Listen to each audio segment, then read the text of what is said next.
Okay. All right, we are live. I can't believe it's just the Hey three everyone, of us. welcome to Feelings. Yeah. So I'm Erin. I'm here with our admin Angel and also Tara. Welcome to our very special episode of Feelings with the Geekiary. Oh my gosh, it's our 7-year anniversary. So friendly reminder, this is apparently also a podcast. Are we still doing that? We still give that warning, but like nobody wants to do the editing, so Okay, so we might not be a podcast anymore. But we are still live, so at least that's the warning that there might be actual accidental curse words and stuff like that. So also please forgive us for any technical difficulties, like how we started a few minutes late today. Sorry about that. Also, you can join the conversation with the hashtag Geekiary Feelings. And also, we have the anniversary hashtag, which is Geekiary Week, because it's our 7-year anniversary and there's 7 days in a week. So I figured we'll celebrate all week. Funny how that works out that way. Oh. Yeah. Anyway, we'd like to remind all of you the views expressed in this webcast are those of the hosts as individuals and don't necessarily represent the Geekiary or the webcast itself as a whole. I don't know how opinionated we're going to be getting on this because this is just a fun thing, you know. It's not an hour and a half of us complaining about The Walking Dead, but...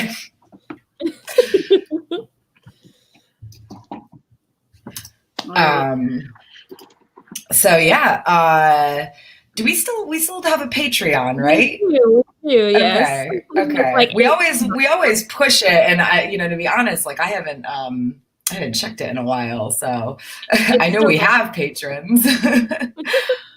But yeah, so check us out on Patreon. It's patreon.com/thegeekiary.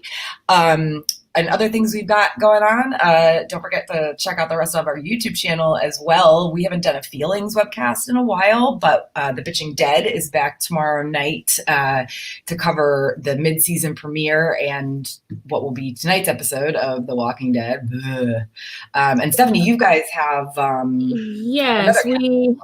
Yes, we have the Queer Geek Cast, which used to be a podcast, but now it's a webcast. And right at the end of 2019 in December, we released seasons 1.2 because it's kind of season 1 because now it's a webcast, but it's also kind of season 2 because season 1 was a podcast. So that whole thing is up. We cover topics including anime and manga, quality versus quantity, asexual representation, all sorts of stuff. And I'm hoping that we'll get to do an actual season 2 at some point in the future.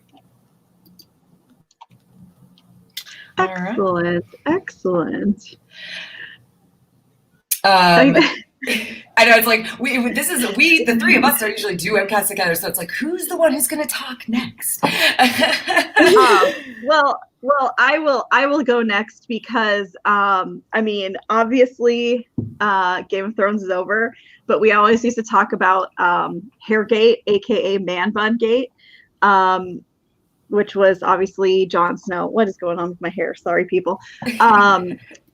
So what's going on with that now that the show's over? I think he has short hair now. I haven't looked at any of I haven't looked up any post show stuff for Game of Thrones. So it's like, I think he cut his hair. I think it was a big deal when he cut his hair too. Yeah, as soon as the season ended, I was done with it and moved on. The only reason any of them are on my radar now is because a bunch of them got hired on the Eternals, which I think he did too, right? I think so, yeah. Yeah, so it's that's my only relation to any of the actors at this point. I dropped that show so fast, I'm like, boo, and done. Keep touching my hair. I guess, that's not really news, but what is news? What do we have going on? Angel, you want to? I hear that you've been writing quite a bit about newsy stuff. Oh, yeah, totally. No, 1 or 2 articles. No, more I've written 8 articles about the coronavirus. It's a bit insanity. But one of the news things I'm covering the most is the coronavirus and its relation to geek culture specific topics. I'm trying to stick to that very narrow focus. So lots of closures of theme parks and lots of convention effects. So my list of theme parks that are currently closed The first one to close was Shanghai Disney, closed on January 25th, and we don't know when it'll reopen. And then the very next day, Disneyland Hong Kong was closed. Also don't know when it's going to be reopened. Very recently, Tokyo theme parks, so Tokyo Disney Resort, which is Disneyland and Disney Sea, as well as Universal Studios Japan, they both closed on February 29th and are supposed to reopen on March 16th, but we will see. I have doubts that that's going to happen, but I will keep people up to date. As far as conventions, let me see my list here. Emerald City Comic Con is still on. That's a Reed Exhibitions convention. Reed Exhibitions is really determined to keep their conventions going. So they have some supply problems with some merchandise, but that's about it. South by Southwest is going to continue, but this morning I saw a petition signed by like 7,000 people urging them to cancel it. So we'll see. I don't know how that's going to work. That's on March 13th. Game Developers Conference completely canceled. That's in San Francisco. There was a lot of major studios dropping out, or major development companies dropping out, like Kojima Productions, EA, Facebook, etc. So I'm not surprised that one got canceled. And the Bay Area is kind of a hot spot right now. So yeah. I mean, how many flights? How many more flights? Land in California from China versus any other place in the United States. Yeah, it's really intense, and also since it's a video game conference, and a lot of video games have employees flying in from like Japan, which is having a really rough time right now. That specific industry, and then in that specific location, it's just a bad combination. Speaking of Japan, Anime Japan, which was scheduled to take place on March 21st in Tokyo, completely canceled. CinemaCon, still going. That's supposed to be on March 30th, but a Chinese delegation of theater owners pulled out of the convention. F8 conference, which is a Facebook convention, April 30th in San Jose, canceled. MCM London, scheduled with no announced disruptions, but they're taking extra precautions with like hand sanitizer. So there's that. And then way in the future, San Diego Comic-Con. Nothing yet, but they're keeping an eye on the situation. So that's the coronavirus news. Like, since when did we become, I'm not complaining or anything, but like, apparently we are just coronavirus news central. I love it. We're a real website. I'm sorry. We have absolutely, over the years, including when fairly recently, had people like, when they're mad at us and don't like our opinions, claim that we're not a real website. And it's like, we're approved by Google News. So yeah, we kind of are. Oh, yeah. No, I think it's good for people to go to kind of a one-stop shop too, to figure out what's going on, because developments are happening hourly, daily on this stuff, and you never know how it's going to impact not only conventions, but also, any sort of large public gathering. So it's good to know.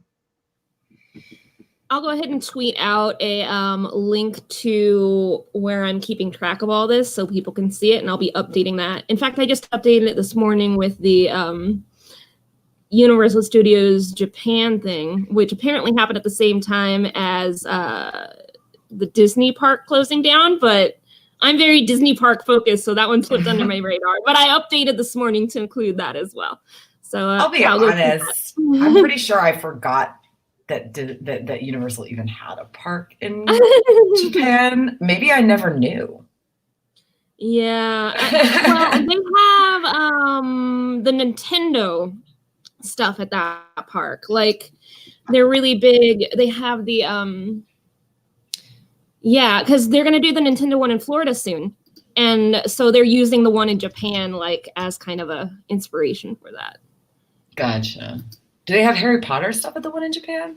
That I don't know. Yeah, I mean, I have no idea. I didn't even know it existed. Apparently,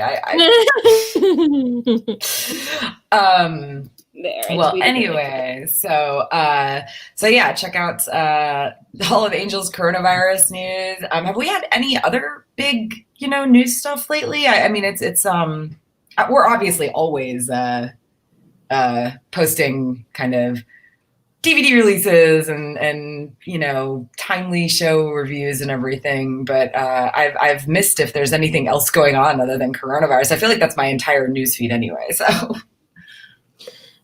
that's pretty much what I've been focused on.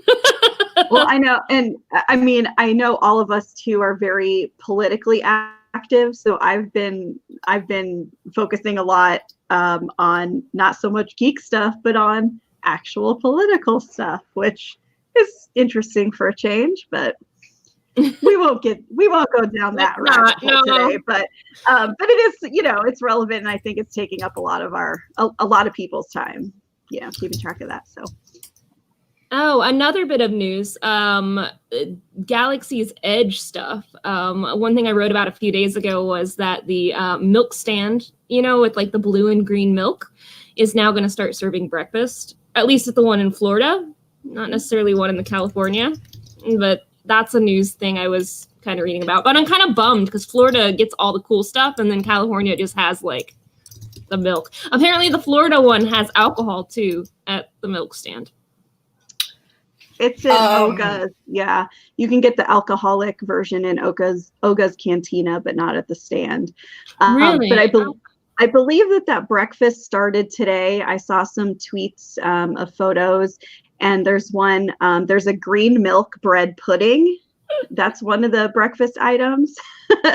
And then there's like a yogurt thing, and then there's like an egg bite thing that's tomatoey, and so it's not like a huge offering. It's just a couple things, but.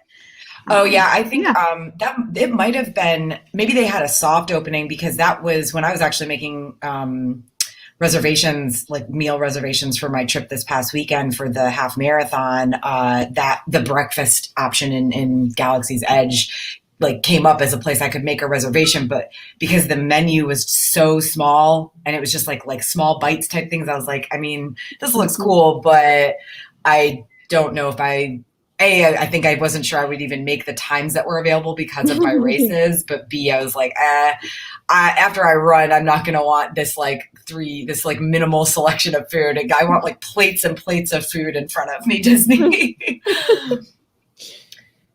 And I know that we had, was it Kai reviewed the Galaxy's Edge cookbook, right? I think so, yeah. I saw that and I was like, I don't know if I'll ever have a chance to eat at these places. Like I didn't have time to wait in line to go into most of the places when I was there. But like, I mean, I kind of want to cook these things. I need to look at that cookbook. I need to pick it up. I want to make a green milk bread pudding. That better be in there. Bread pudding. It looks kind of weird. Like I saw the picture and it does look like bread pudding, but it's like got green, like bubbling out of the top. It's very odd looking. Interesting. I tried to make green milk once and it didn't turn, or blue milk once and it didn't turn out well. It was very, very difficult to get it like that proper light blue with like basic food coloring. Oh, can they bring this stuff to California, man? Because like I was so excited when I saw the news story, and then it's like only in Florida. I'm like, no, like I'm never gonna make it out there. Well, I think a lot of the problem is just space at Disneyland. Like I think that's really the main reason why a lot of stuff doesn't move over to the West Coast, is just Disneyland is I mean, it's surrounded by town, it's surrounded by city, and there's no real place for it to grow. So they kind of gotta, yeah. Although they are building a new hotel, so don't listen to me about any of this. Yeah. Yeah. All right. Well, I mean, I've got other Disney parks sort of news that some of their rides have been malfunctioning the last few days. So we could maybe talk about that, because I know we're all big Disney fans. But I think it was just yesterday, the People Mover at Magic Kingdom, some cars crashed into each other. And so that was not great. And then the bigger one, though, was last week where one of the boats in the Jungle Cruise actually sunk with visitors inside That's of the so boat. gross. That's so gross. That water is like green and goopy. Like that's just horrible. I mean, it's not that deep, so I'm not worried about like anyone having drowned, but just like talk about viruses, you're gonna get something from that water. I just like I can't even imagine. First of all, there were no injuries reported. Thank goodness for that. And it was only down for, I think I read like 90 minutes. So, but geez, the whole boat just sank. Yeah, I mean, from when I worked at Disney, I didn't work at Jungle Cruise, but I worked in Adventureland. So I had a lot of friends who worked at that ride. And it's like when they fall, like if the cast members fall in the water, which doesn't happen super often, but it does happen once in a while, they have to get tetanus shots. Oh my God. So I'm guessing all those people now have to get tetanus shots. I'm That's horrible. Disney is probably, I guarantee you, I don't know what they did for these people, but I would be shocked if like they didn't have their entire trip comped. And like, I mean, that's a big deal. It's not just getting stuck on a ride because it broke down. The stinking boat sank. Like, and also having worked at Disney and knowing how stringent they are about taking care of these ride systems and the boats and everything, how the hell did that even happen? Like, how did a boat get past their checks, like all of their checks, you know, and be sinkable? Like, and also, the Jungle Cruise is on a track, so it's not like, I mean, because back at Disneyland, like 20 years ago, one of the Bertha May boats, like the big, tall, like double-decker boats, sank, but that was like a free roaming boat that wasn't on a track. Jungle Cruise is on a track. How does it sink? It's not a track. I don't know about the one in Disneyland, but the one in Disneyland, it's not a track so much as it's like, under the water, there's little like walls that keep the boat in like an area. So it's not a track like a roller coaster track or whatever, but it just, you know, they're literally just there so that the boats don't like go floating off into oblivion, I guess, in the 10-foot wide river. Or whatever. I think the ones at Disneyland are on a track because I've watched those drivers and nothing they do with the wheel actually like. Yeah. Like I'm pretty sure it's a prop wheel. Yeah, they just like spin it and it just keeps going forever. Exactly. Yeah. It's a prop. I don't think I've ever been on the one in Disneyland. I mean, I've always assumed it's the same thing as the one in Disney World, and it's like, I like Jungle Cruise just fine, but I can't imagine like having to actually steer a boat while telling all those jokes. Like I would be so distracted. I can't do those two things at once. So like at Disneyland, they'll be facing the audience and not even really be steering the boat and like talking to everyone. So I can't imagine. No wonder it sank. They were too busy making jokes. But well, and then there's I don't know, Tara, if you've ridden the Skyliner at all, but that's also had its share of growing pain problems. So, but I don't think that it's really had any major issues recently. So that's good. Yeah, no, I mean, it didn't have any problems while I was there. I think like there was one when it first opened, there was a time where people were stuck up there for like a couple hours. I mean, you know, and to be honest, like the Skyliner is cool. I love that it brings you to the backside of Epcot so that you don't have to deal with the nonsense at the front of the park. Because the lines for the bag checks there have been insane the past few times I've been. But like I stayed at Pop Century. I think if you're staying at Caribbean Beach, then it's cool. Like because you just get on and it just goes to the park. But like going to Pop Century or coming from Pop Century, you have to board it and then get off at Caribbean Beach. And like most times that I went on it, there wasn't a line. But like one time my mom and I did have to wait like 12 minutes to get, you know, on it at Caribbean Beach. So it's kind of like, I mean, you take the bus. Do you not take the bus? Well, that's the thing, though. All those resorts now, they only have buses for Hollywood Studios and Epcot every hour instead of every like 20-ish minutes like they used to. So it's like no matter what, it's more convenient. I mean, so long as it doesn't get stuck or break down. But yeah, it's I mean, I'll be honest, like I won't stay at the Pop Century again. Like they can't it's so much more popular now, I think, because of the Skyliner, and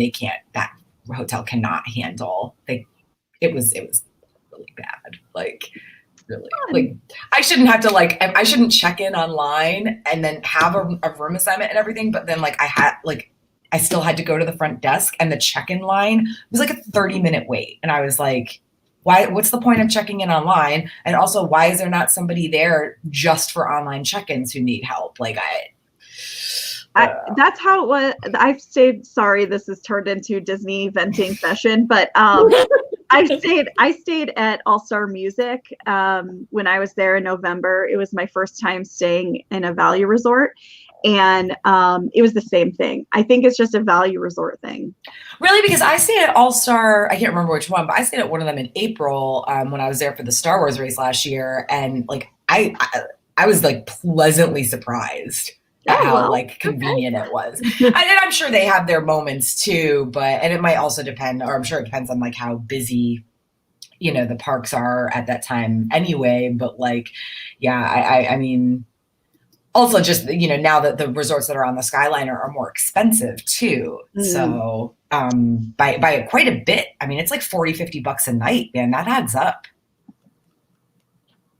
Speaking of expense, what's going on with the Star Wars resort? You know more about that than I do, Angel. Oh, the Star Wars hotel, right. It's supposed to start taking reservations soon, and it's supposed to open in 2021. I don't have enough money to do that yet, so I was hoping to have more time to save. So I probably won't get to go right when it opens. But pretty much besides those two tidbits, the news has been pretty much the same since a little bit after D23, like in August, where like we don't have confirmed prices, but it's estimated to be somewhere around $7,000 for 2 nights, 3 days, up to 5 people, which is insanity. So you know, I'm hoping that price goes down. Maybe the coronavirus will send the prices down. No one. Oh my gosh. Speaking from like experience of having worked at Disney when like right after 9/11 happened, like I hope not, because things were bad there, like especially for cast members. Oh my gosh, like I was making, you know, because they're full-time cast members, they're only required to give us like they were only required to give us 30 hours, and like that's all I got. Oh man. You don't make much at Disney, so that was a rough couple months, let me tell you. Oh my God. But anyway, any other Disney things we want to share before we move on? Baby Yoda stuff. Jamie went to the toy fair. I mean, that's Disney. Star Wars is Disney, so let's for count sure, it. yeah. But she went to the toy fair, and I took all of her Baby Yoda news and put it in its own article because I'm me. That's what I'm gonna do. Hasbro has so much stuff. They have the minifigs. They have the animatronic. Like that's only $60 for like a full-on like animatronic Baby Yoda. They have 2 lines of toys, the Black Series and the, what is that other one called? Mission Fleet line. And then the weirdest one, they have Baby Yoda games, which the first one is Trouble, which makes sense because Baby Yoda causes trouble. But then the other one is Baby Yoda Operation. No. No, serious. There's Baby Yoda. You can operate on Baby Yoda. It's the worst. Like, first of all, a part of the plot is that poor Baby Yoda like gets taken and like poked and prodded by like scientists. So why did they decide to do that? That's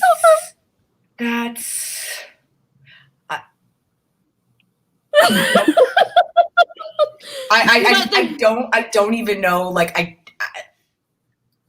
okay. I know. Okay. I know. And then there's more interesting baby. There's Baby Yoda Chia Pet by NECA, which I have no interest in Chia Pets, but of course I want it because it's Baby Yoda. I'm hemorrhaging money for this child. Let's see, what other cool Baby Yoda stuff was there? Oh, the Baby Yoda Pops, which we've known about for a long time, but she actually got pictures of them. So that's pretty cool. And I think that's pretty much all the big Baby Yoda news.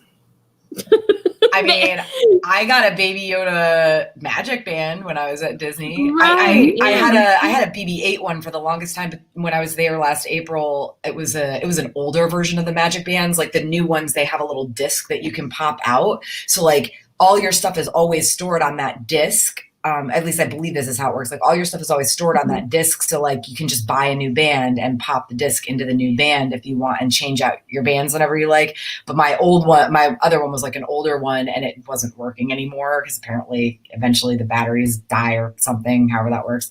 But so I was like, I need a new magic band. What do they have here? Oh my God, Baby Yoda. And it's like the Protect Snack Attack one, which like, I kind of feel like that was a meme and Disney took it and ran with it. Like somebody created that and somebody created that meme, I think, and never got credit for it. And has never got credit for all the merchandise Disney has created. Yeah, that's interesting that that's an official thing now because it does feel like something that the internet created and now Disney's cashing in on it. Agreed.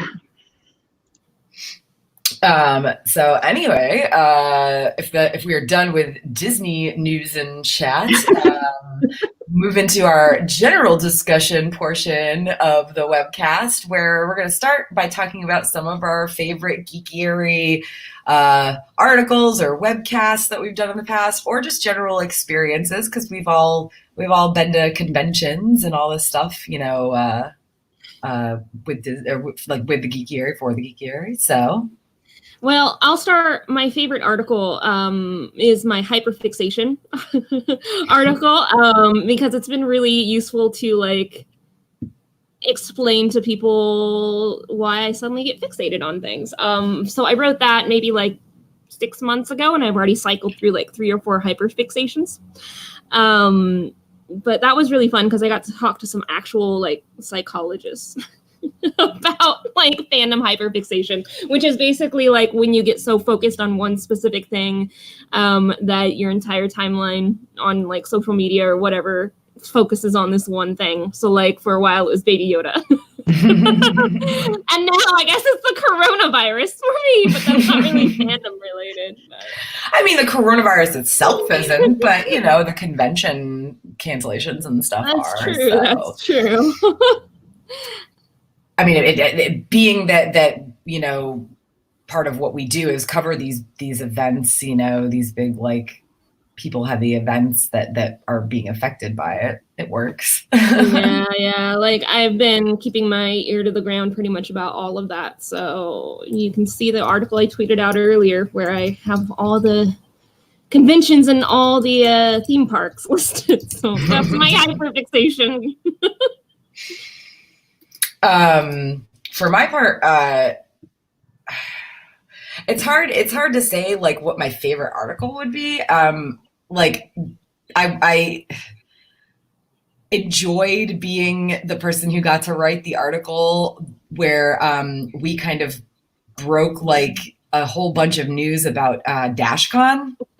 Like I remember distinctly, like I was supposed to go to a baseball game the night that all the stuff started happening, and like the girls or the people who were there for the Geekiary or with the Geekiary or whatever, they sent me a whole bunch of stuff, and I like delayed departing for the baseball game so I could write the article. And like I am really proud, honestly, of what I wrote too, because I think I did a good job of not just shitting on DashCon, you know, of actually just reporting, you know, the facts as, you know, as I knew them from the people who were there, and you know, there was an opinion portion to it, but I wasn't just talking crap. So I've always been proud of the way that article turned out, and also, I mean, gosh, that was like one of our top articles for the longest time. Yeah, I think it might still be. Yeah, and it still gets referenced too. Like last week, suddenly it was the top article for a day, and I'm like, what the hell? Like this is like 5 or 6 years old.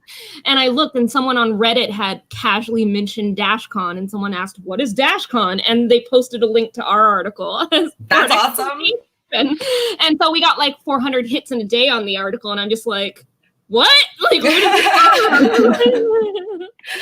yeah, I mean, so that one I'm definitely proud of. I also, I can't remember the exact name of the article, but before Force Awakens came out, I wrote an article about just kind of my experience growing up as a Star Wars fan and my hopes for, you know, this new Star Wars that we were getting. So I really loved writing that. And then this is like a little bit sad, but I enjoyed, quote unquote, putting together the Carrie Fisher tribute that we did after she passed. And enjoyed is probably a terrible word to use there, but I got to, you know, collect, you know, several members of the Geekiary staff's opinions and thoughts on her passing and everything. And it was sad, but it was, you know, it was very, what's the word I'm looking for? Cathartic. Yeah. So. Okay, I guess it's my turn. Yes. So like, I think that probably my biggest or my favorite experiences would be San Diego Comic-Con as a whole. I mean, I've gone for I think 6 years now. I'm not going this year, which is going to be really weird for me. Sorry. But like just getting to know my fellow reporters from the Geekiary a lot better. And then, because sometimes that's the only time we see each other face to face all year. In fact, that's that's when we see each other. But also, of course, getting the amazing experiences of getting in to see, you know, talking to creators and the talent behind different projects, some of our favorite projects, and going to the press rooms and doing all that is just so much fun. And for me, kind of getting to introduce some new properties to the world via San Diego Comic-Con, like Winona Earp, has been great. So a lot of fun. That's definitely been my experience, my favorite experiences. Yeah, I'm gonna second that one too, because like San Diego Comic-Con was one of the inspirations for founding the website, because we before we even were founded back in 2011, like that was my first time going to the convention. And then in 2013 is when we were founded, and it was partially so we can put all of our experiences of the convention someplace. So without San Diego Comic-Con, the website might not exist. And since then, we've grown a lot with the convention. Like last year, HBO gave me reserved seatings for the Westworld panel. Like, what? Like, I was already going to be in Hall H that day anyway, but I got to move up, and Hideo Kojima was sitting right behind me in the press section. He's the guy who makes Death Stranding and a bunch of other games. Kojima Productions is his company. And like, that was an amazing experience. And I was freaking out. I'm like, Hideo Kojima's like right behind me. And I have like a selfie of like over the shoulder shot of like me taking, but like just watching the website grow in parallel to the convention has been really fun. Yeah, the convention itself is just so inspiring. I mean, that was the first time that I met both of you, was back in 2014 at San Diego Comic-Con. And just the convention inspired me so much to get back into writing on, you know, any sort of basis. And so, yeah, it not only did it help create the website, but it also allowed me to join the website. So yep. Fun. Yay. Yeah, I mean, on you know, Geekiary experiences for sure. I mean, it's hard to have anyone like anything other than San Diego Comic-Con because, like you said, like it's the one place where we all like have been able to see each other on a yearly basis at least. Well, most years. I miss seeing you entirely this year, Angel. Like I know.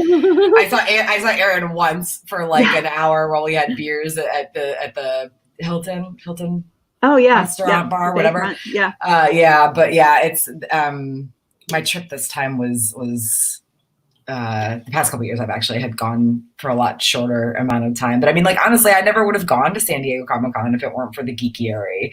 And it's not, it's not my favorite convention. But it helps that I run my own. So like, it's hard to really compare, but yeah, like I don't know, shoot, I met my boyfriend at San Diego Comic-Con. So, and I never would have gone to San Diego Comic-Con if it weren't for the Geekiary. So thanks, guys. Oh, you're a matchmaker. I know, in a way, yeah. But I mean, I also, I've had some other really cool experiences too. I went to Dragon Con as press for several years and, got to interview, quite a few people there, which is it's very different, from San Diego, where a lot of things are like the round tables and everything. You rarely get like a straight up one-on-one interview there unless you're a huge outlet, like we're talking major news network type thing. But yeah, so like the Dragon Con ones are a lot more laid back, and they often have like little one-on-one things, and it's really cool. Like I got to interview Katie Cassidy back when I still watched Arrow and like really loved her character and her as Black Canary. And I got to interview Sean Gunn, who like, of course, Guardians of the Galaxy, but like, man, I remember him from Gilmore Girls. And I fucking love Gilmore Girls. So yeah, like definitely getting to do some like one-on-one things at Dragon Con is up there too. And also just generally like, not just San Diego Comic-Con as a whole, but very specifically the times like we actually have gotten to hang out. Like what was it? Not this past year, but the year before, 2018. A bunch of us went to the Rave of Thrones, and I think my favorite hangout out experience is probably 2015 when we did that was the webcast when we were staying at the Hilton Gas Lamp, and like we all got together in like what was officially like the Geekiary hotel room. We actually had like the officials, just Geekiary people in there, and we all got together and like drank a bunch and had a really fun pre-San Diego Comic-Con webcast. So that was a blast. And Vaughn was there that year. It was the one year she came and we got to like finally meet Vaughn in person. And, being from Australia, that was kind of, surprising and cool. I want to add another non-Comic-Con related experience, and that is something that just happened to me recently. BB Mac. So yeah, well, because a lot of you guys like were into comics and stuff and gaming when you were younger. For me, I was into music, like pop music. I worked at a radio station, and that was my big fandom thing when I was a teenager. And for me, BB Mac was one of my favorite boy bands from the late 90s, early 2000s, not late 2000s. And getting to when they recently got back together. They went on tour last year. They released a new album, and so getting to talk to Christian Burns on the day that their album came out, I got to interview him. That was amazing. Like, it was incredible. And then I got to see them in concert in November at Disney World, and might have gotten to hang out with them a little bit afterwards. That I kind of was a little mean to Steve because I was making fun of him for drinking Coors Light. You're in a place now where you can make fun of your idols to their faces. Exactly. Yeah. But experiences like that, normal people, I hate to say it that way, but like normal people don't get to do that. And obviously, it's such a great thing to be part of this this little family, because pretty much all of us that are at the Geekiary now have been there for years, and we know each other better than a lot of other people. And it's so incredible to be able to fangirl, for lack of a better phrase, together over the same things and different things. And I know you guys were so excited for me when I told you about the BB Max stuff, and I was like, I'm jealous of myself, I can't help it. And so, you know, it's just experiences like that that are so great and fun for us, and hopefully fun for everybody at home too. So yeah. Speaking of fangirling, like, that brings up a couple other things that I like just have loved about, you know, being with the Geekiary for so long. Like this webcast, like we've done, you know, of course for the majority of the episodes, it was like a monthly thing where it was me and Aaron and Vaughn, but you know, Angel's been on a whole bunch of them for like San Diego and just like movie ones that we've done and everything. But like harkening back to like the very beginning of this webcast when we used to fangirl about Helix. And like, just and honestly, if anybody watching this has not watched Helix, it was a Sci-Fi Channel show. I'm pretty sure it might be on Netflix now. If it's not, though, find a way to watch it, please, because like I don't know why, because I know it wasn't that great, but I still to this day like look back and like I loved that show. And like it was so good. Even the dumb stuff, even Forever Fetus, you know, like oh God. Forever Fetus was a baby, like basically a baby in like a giant test tube that had been a baby for like hundreds of years or something, I think. I mean, this is oh my God, this was like 5 years ago that we were watching the show. So yeah, it really brought us together. Well, and we got Neil Napier, who is one of the stars of the show, on the webcast. Oh yeah, that was amazing. Yeah. But yeah, that and also like this isn't like the most positive like thing about being with the Geekiary, but it's always really amused me that I don't watch Supernatural, and I have literally gotten like Twitter hate and like just nastiness from people who like just because we start like when the Geekiary started, we had a ton of Supernatural coverage, and we did for years. And we were kind of, there were some people on the staff, maybe still are, who were like, you know, there was a lot of like shipping war issues or something, maybe. I don't know. All I know is like, I don't watch the show, and I have like legit received like internet hate about like Supernatural. And like at one point, I think I responded to somebody and I was like, yeah, so real cool here. I don't even watch the show, but thanks. Like, just because I write for the Geekiary, I get like fangirl hate about Supernatural. But we actually had to like implement a policy where we stopped covering Supernatural because of the amount of hate we got for it. So we haven't covered it in like 4 years. And yet we're still, I found a tweet like a couple weeks ago that's like, oh yeah, that's the Destiel website, which is a ship name. And I'm like, we haven't mentioned that was recently. 2016. Like what the fuck?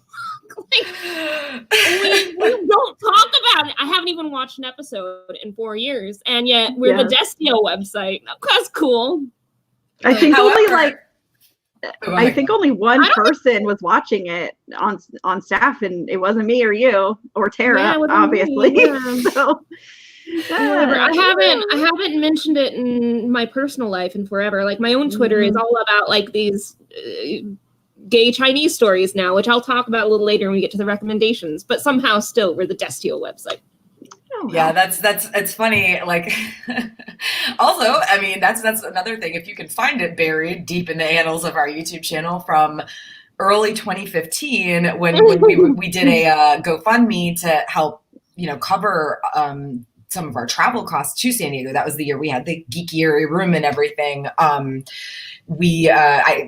did a couple videos, but one of the ones was Tara Explains Supernatural. So I actually went back like not all that long ago, maybe a year. So I was talking to somebody about it, and they actually remembered the video. Like it was one of my friends from conventions or whatever. They remembered the video because I mispronounced Castiel's name. Yeah. Castiel. See, I still. But you're Jesse Heller, apparently, because like you work for us, so. Yeah, well, yeah. Let me just tweet you some hate right now. That's where we're at. So anyway, do we have any more like favorite experiences or anything like that before we move on to like what we're looking forward to this coming year? I mean, I think we pretty much covered some pretty good stuff. So yeah, let's go on. Yeah. So what are we, and this is kind of like, I thought it would be fun to do what we're looking forward to in 2020, just because this is kind of a general, it's our anniversary webcast, but what are we looking forward to that we actually, I mean, honestly, we might cover even some of the stuff for the Geekiary this year. So I'll be honest, like I am super behind on like pop culture stuff and things that are coming out. So there's that, but like movie wise, weirdly enough, like I'm kind of excited to see The Call of the Wild. Like I really loved Jack London books when I was a kid, and like Harrison Ford is in it. I don't really love CGI animals and wish that whole situation would just stop and go away, but like I still want to see it. So I honestly have no idea what's coming out this year beyond that. Pretty much all the movies I'm looking forward to this year are anime movies. The Given movie, which Given is BL Boys Love Anime that Jamie covered, and then I got into it a little bit later and was one of my hyperfixations. Check out the hyperfixation article I tweeted. That has a movie coming out this year in May. And then the Yuri on Ice movie, which if anybody knows me, they know Yuri on Ice was also a hyperfixation. It's supposed to come out. It was supposed to come out last year, and it didn't. But hopefully, it'll come out this year at an undetermined date. So, outside of anime, I don't know what else is going on in the world of movies. Not a clue. That's fair. Erin, please save us. What's going on in the world of movies? Do you know? Don't look at me to save oh my stuff. But yeah, same. I've been really behind. I'm like taking a master's course right now on top of work, and I'm super busy. But one thing that I do really want to see that's actually out like this week is the new film Emma, based on the Jane Austen novel. There's a new interpretation starring Anya Taylor-Joy, and so I'm excited for that.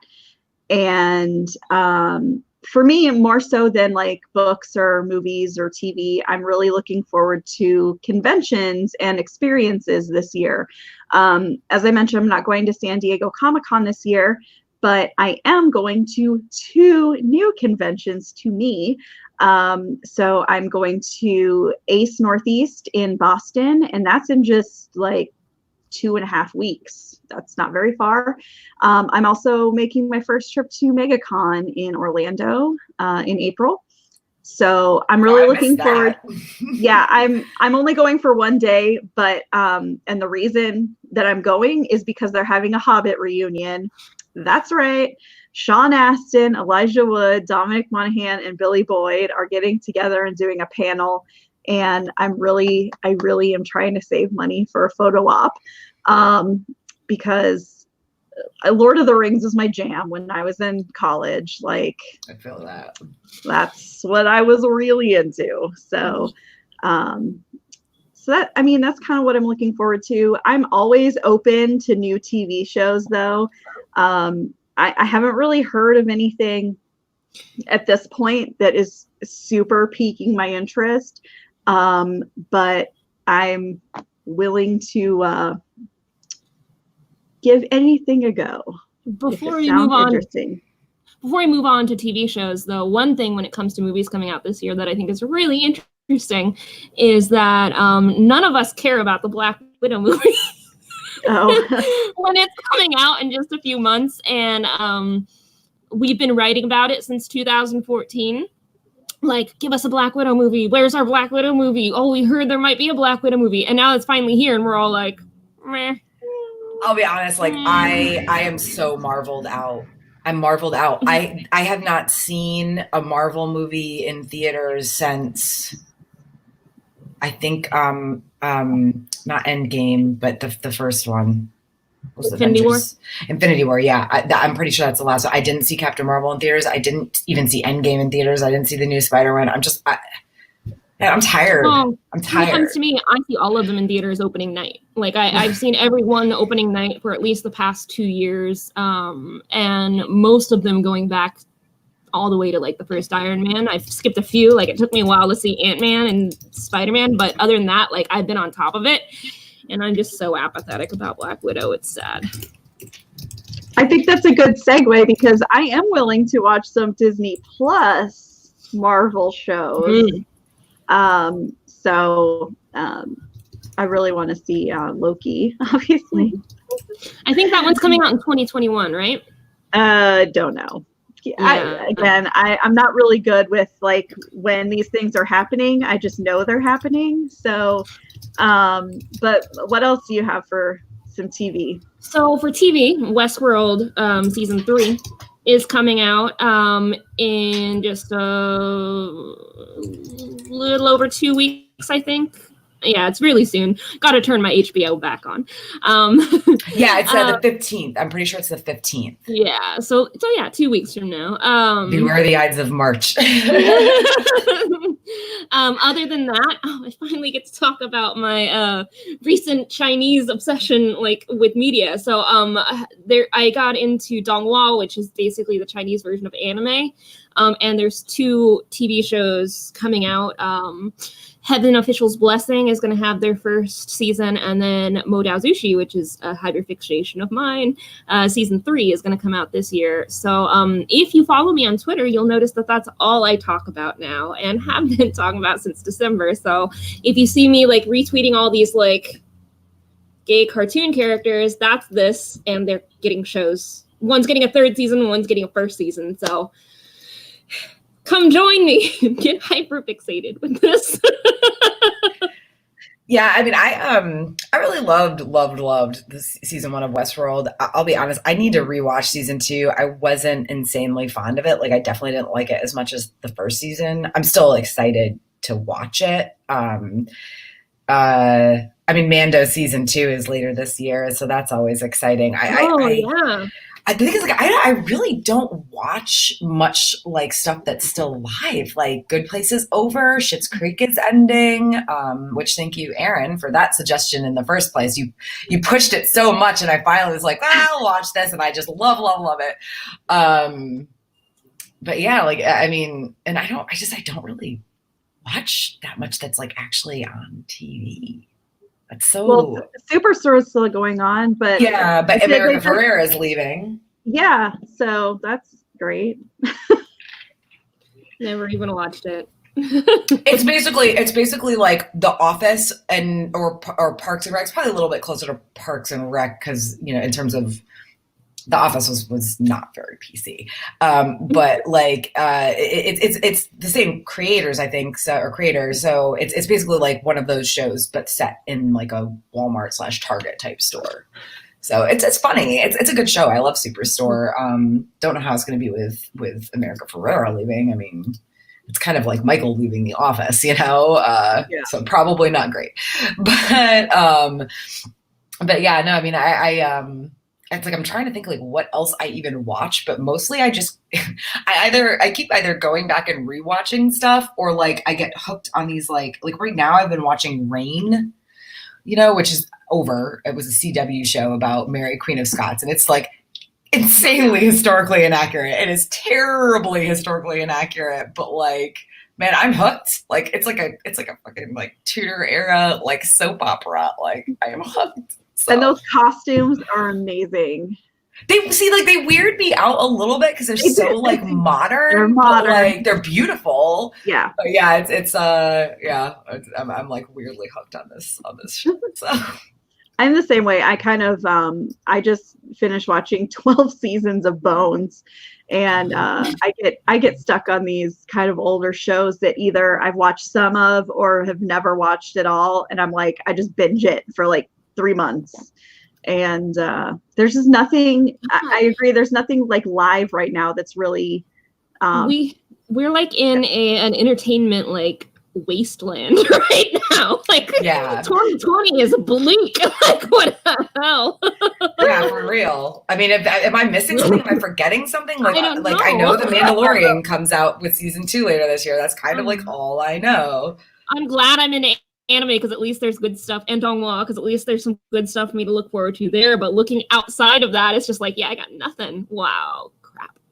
Yeah, I'm gonna wait for upfronts and see what some of the new stuff is gonna happen this fall. When are upfronts? Usually April. Okay. Yeah, so they're coming up.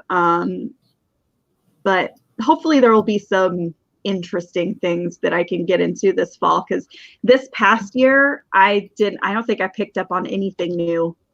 It just wasn't.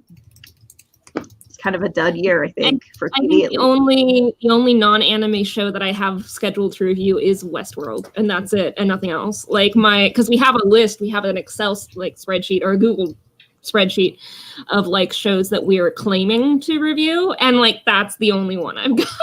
Everything else is well, all my stuff gets canceled, so but hopefully there'll be something good soon. I mean, do we have any other media, books or games or anything? Really trying to think about books that are coming out later this year, but most of them most of the ones that I was interested in, just came out. Although I will say, I need to write a review. I got these right before I left for my trip last weekend, and I do need to write a review. But I got some Lord of the Rings books. I can't remember the name of the press. It's terrible of me. But I'm actually looking it up because it's driving me crazy that I can't. But yeah, they're both by David Day, and they're from this one's from Canterbury Classics. I'm sure the other one is the same, but yeah, this is a really cool encyclopedia of Tolkien. It's leather bound and it's got gilt edge pages.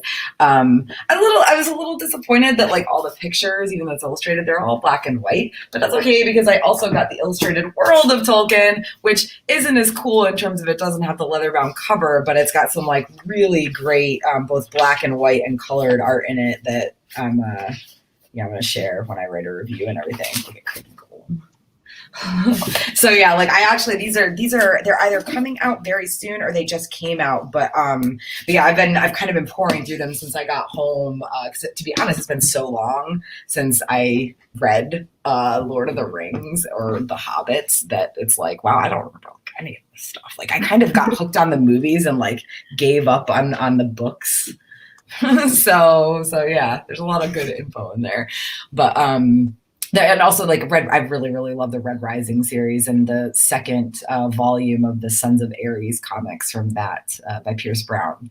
It either just came out or it's coming out in March. I'm terrible with looking these things up, but yeah, so that was my book situation for the year. Everything else is just, I have shelves of books that I have yet to read. I quit reading the third book in the Brandon Sanderson Oathbringer series because I've been reading nothing but Brandon Sanderson for 4 months or something, and I couldn't do it anymore. And I'm sitting here I got Game of Thrones I could reread. That's probably gonna happen. I'm probably gonna start rereading them before I sit FireCon in April. So anyway. Yeah, I don't really know if there's anything else. We're so bad. Oh man, we gotta get. Hopefully, there's. Well, I mean, stuff. All the big things that we're all interested in, like you said, that's either all finished or canceled, or for me again, the next the next book in the Song of Ice and Fire series. Nobody has any idea when that's coming out. Do I hope it's this year? Sure. I've hoped it would be this year every year for 9 effing years. So. Yeah. All right. Well, let's go into some upcoming events then. So we've got a busy spring coming up here. So I guess I'll go first since my event is first. ACE Northeast, like I said, in Boston is coming up March 20th through the 22nd. It's exciting. I've never been to an ACE convention before. but I'm excited because they've got a great lineup. Chris Evans is kind of the big headliner, but there's also Chris Hemsworth, Tom Hiddleston, Tessa Thompson, Ewan McGregor, Hayden Christensen, Rupert Grint and Bonnie Wright, and I'm trying to think who else. I think that might be pretty much the big headliners. So and no coronavirus disruptions for this con, I don't think. Nope, not that I have heard. I've reached out to the producers and they have said everything is going on as is. I did hear from someone on Facebook that is at a convention this week at PAX that's in the same convention center as ACE is going to be.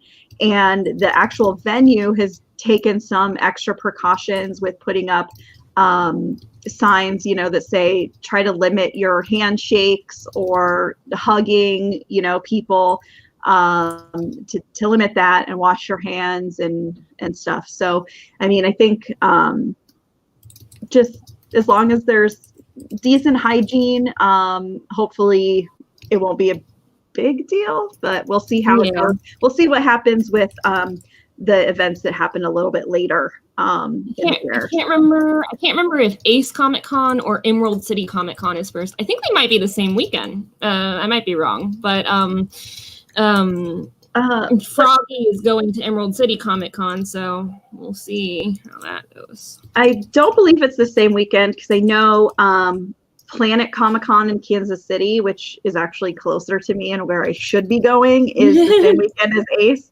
But I'm sorry, I'm not giving up the chance to maybe meet Tom Hiddleston. So let's see.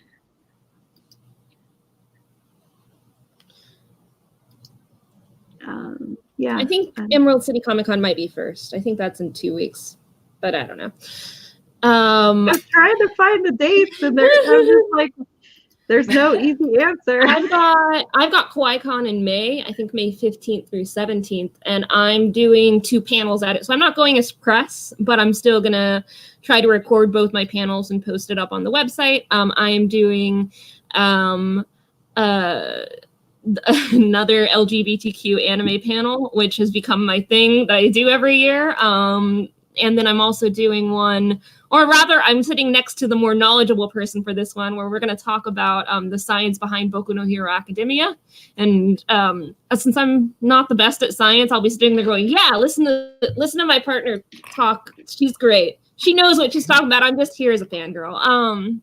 So that'll be a fun panel where I'm not doing much. But anyway, that's KawaiiCon in 2 months. So far, no word on if it'll be disrupted by the coronavirus, but I will keep my eye on things and report. Dude, I feel like if they don't get shit together with this coronavirus by May, then this whole world is fucked. I know. Honestly,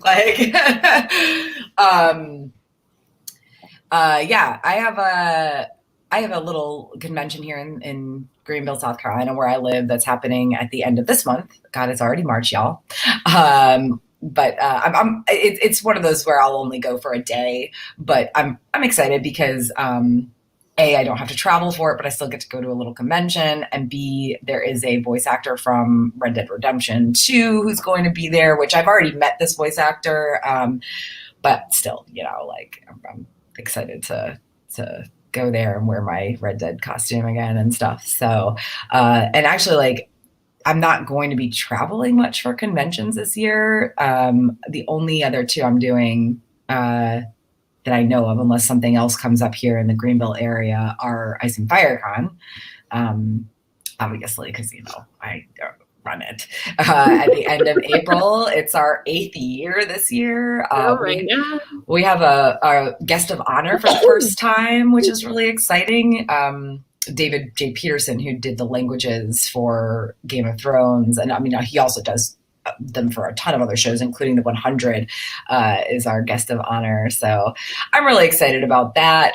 We're doing a musical again. I am under an NDA, so I can't really talk about it, but I'm in it again. So really excited about that too.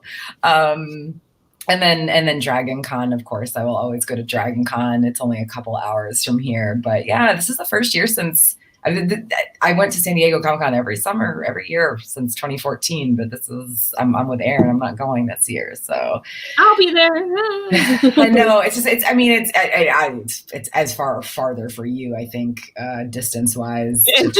But yeah, it's just everything is further distance-wise for me to travel. I'm in the middle of freaking nowhere. It's for me. It's like it's far and it's expensive, and I want to save my PTO because I really want to do some like actual personal traveling for the first time in a long time. I've been doing nothing but conventions for so long now that it's past time for me to like do something different. So yeah, I'm the same way. I just I've got some other stuff coming up that's very big this summer that I don't want to really divulge in public, aka this webcast yet. Sorry, my cat, her little claw is stuck in my screen door right now.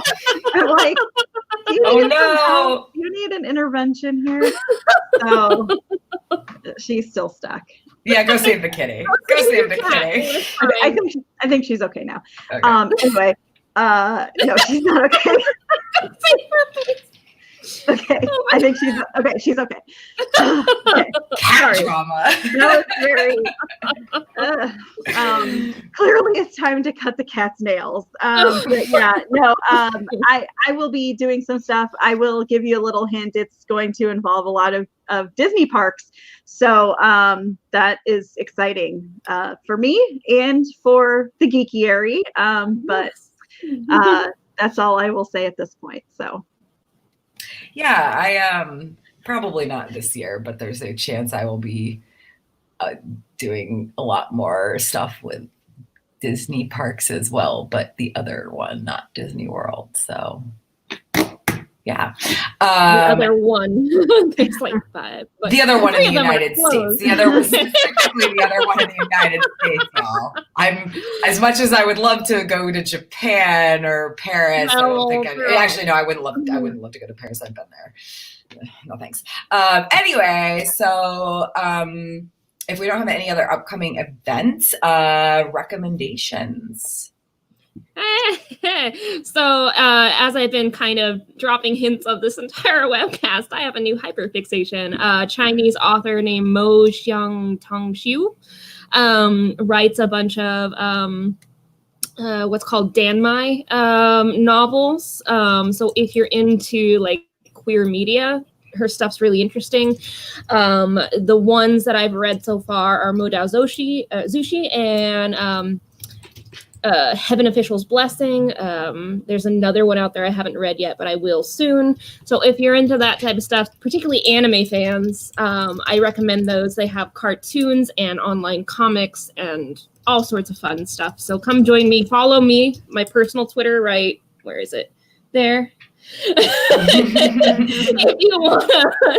if you want to be completely inundated with that one specific topic that I can't get out of, come join me.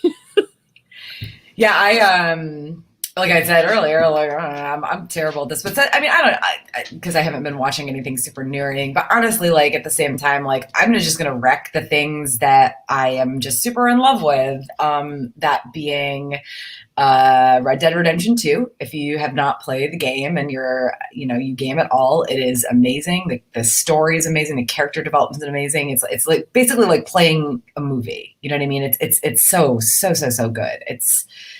And yes, it's cowboys and everything, but like it's so good. Books, I mentioned the Red Rising series earlier. I can never recommend that series enough. And then TV shows. I haven't really watched a lot of stuff. I'm going to leave the one thing I would otherwise recommend for Erin because she gets it because she is the one who suggested it to me. But yeah, I mean, if you want to watch just some utter trash that's also totally entertaining, Rain is great. So it is great. It's fun. Also, I mean, if you haven't watched The Good Place, that's always a good recommendation. I sobbed uncontrollably for most of the last episode, so I still haven't watched the last episode. I don't want to. Yeah. Okay, my recommendations. as Tara alluded to, I will always recommend Schitt's Creek to anyone who loves funny shows, heartwarming shows, things that start out with the first episode and you're like, why am I watching this? And then every episode it gets better and better. And I was actually sold in the second episode when one of the lines is my best to Bob Cratchit, because the guy's dad was wearing like a old timey nightshirt and it was funny. So there you go. Schitt's Creek. It's so good. And the final season is on right now. So unfortunately.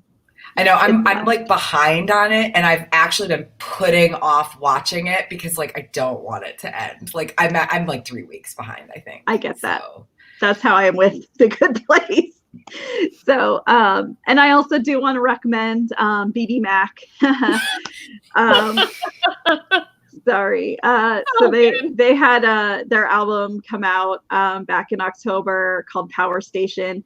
And if you like kind of good pop music that's rock and they also like write their own music and stuff, highly recommend it. It's just fun music, really good lyrics, really good hooks and stuff. So definitely give them a try. And they are starting a new tour again in March in Boston.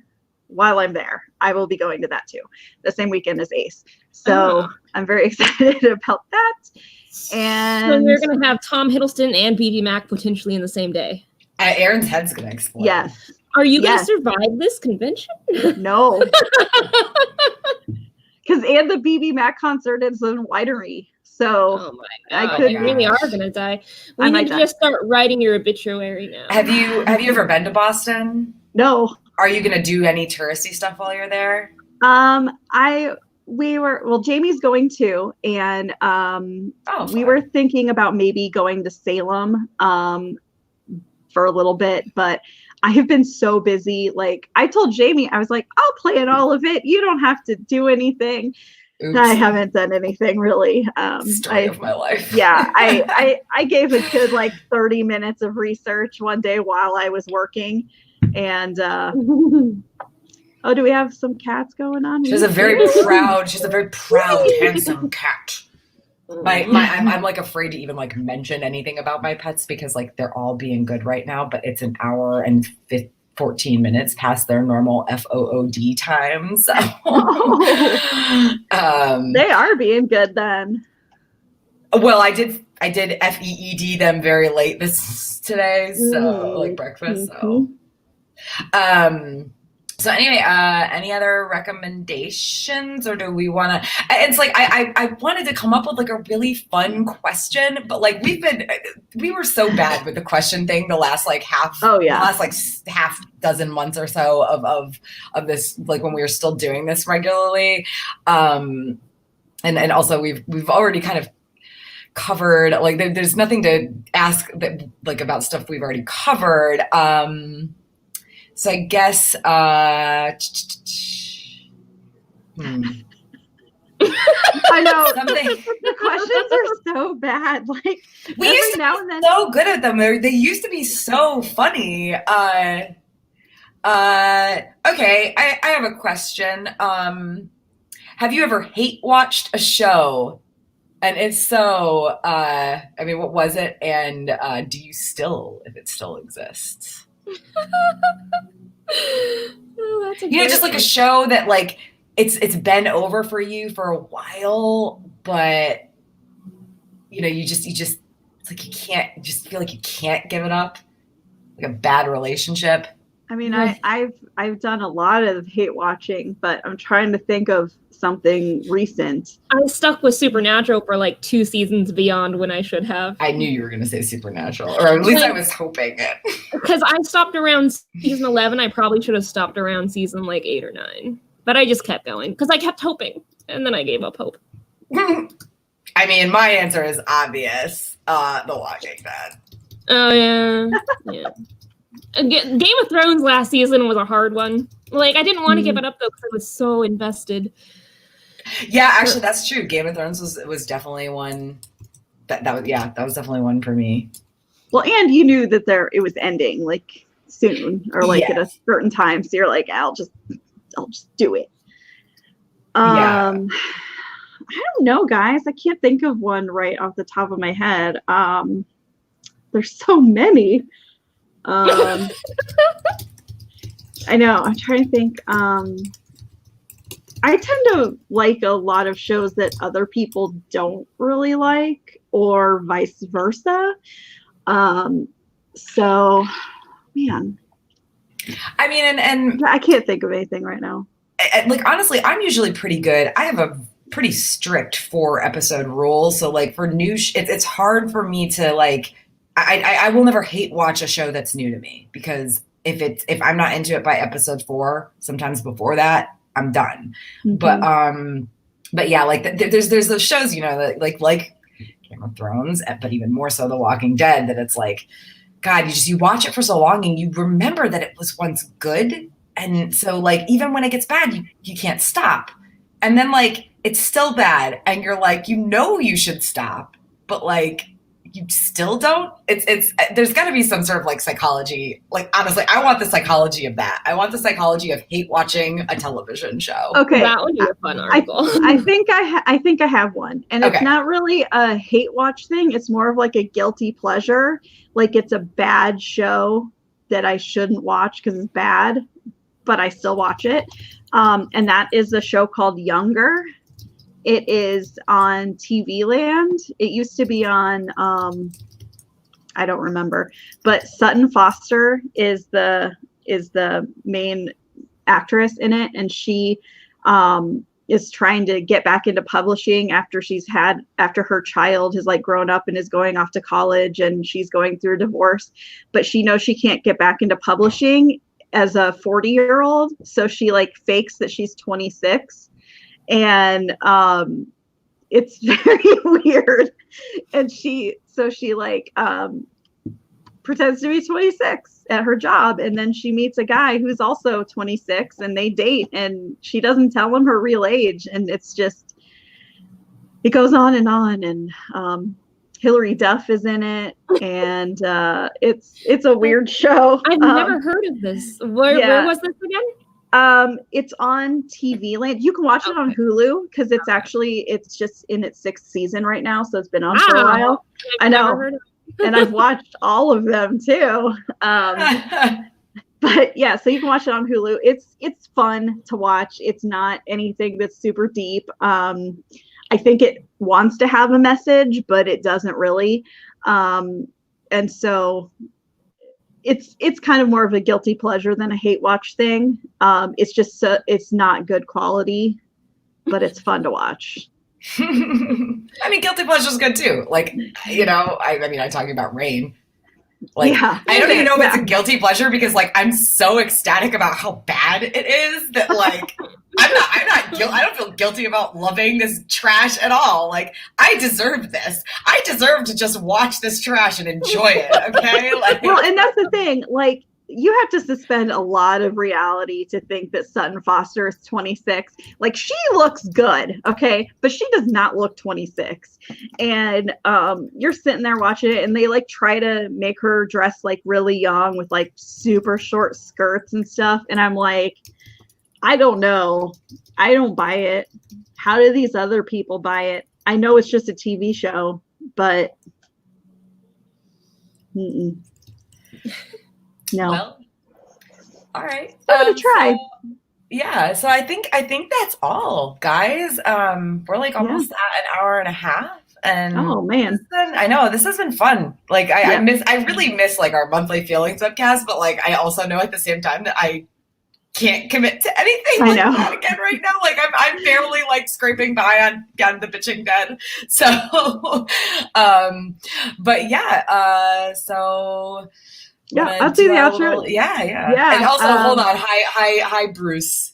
Angel's had her cat. Yeah. Oh, man, look at that face. He's been really good, though. He's just chilling. Oh, Minnie's behind me now. Oh, You can't see mine. I don't think. And my dog is over here too. So I'm sorry. I got both my pets with me. Anyway, we'll stop talking about our pets. No, we won't. We will never stop talking about them. Okay. Anyway, thank you for joining us for our 7th anniversary special. I'm Erin, and I'm here along with Tara and our admin Angel. Remember, we're a free webcast run off of donations from viewers like you, so you can always give us money if you want. Thank you for helping our host site, the Geekiary, and we'll see you again eventually. It won't be 7 more years. No. I mean, we do other webcasts. You know, Angel has Queer Geekcast. There will be more of that soonish, hopefully. And like I said, Bitching Dead tomorrow night. If you hate watch The Walking Dead, please come hate discuss it with us. All right, guys. Thank you so much for joining us. Have a lovely evening. Bye.